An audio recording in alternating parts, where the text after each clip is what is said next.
విజయనగరం జిల్లా గజపతి నగరంలో చంపావతి నదిపై నూతనంగా నిర్మించిన వంతెనను మంత్రి బొత్స సత్యనారాయణ ప్రారంభించారు. అలాగే రైతు భరోసా కేంద్రం, ఆరోగ్య కేంద్రాల భవనాలను మంత్రి బొత్స సత్యనారాయణతో పాటు గజపతి నగరం ఎమ్మెల్యే బొత్స అప్పల నర్సయ్య ప్రారంభించారు.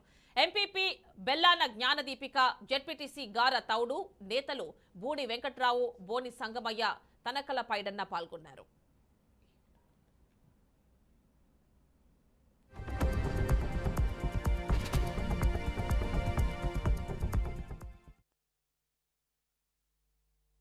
బాబు నాకు వచ్చి విడో పెన్షన్ కావాలి, లేకపోతే నాకు సర్టిఫికేట్ రాలేదు, నా భూమికి వచ్చి పట్టా ఇవ్వట్లేదు, లేకపోతే మ్యూచువల్ చేయట్లేదు, లేకపోతే ఇంకో కార్యక్రమం చేయలేదు, లేకపోతే ఇంటికి వచ్చి అడిగితే బిల్లు ఇవ్వట్లేదు అని 100 కాగితాలు వచ్చేవి.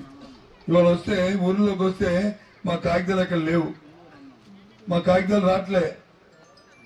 ఇంకా ఎందుకంటే ఆ సమస్యలు ఊరిలో పరిష్కారం అయిపోతున్నాయి. మేము రాకముందే ఆ సమస్య పరిష్కారం అవుతున్నాయి. ఇవాళ ఊర్లోకి వస్తే ఆ షావుకారు కొట్లో ఆ కాగితాలకి మంచి గిరాకీ ఉండేది.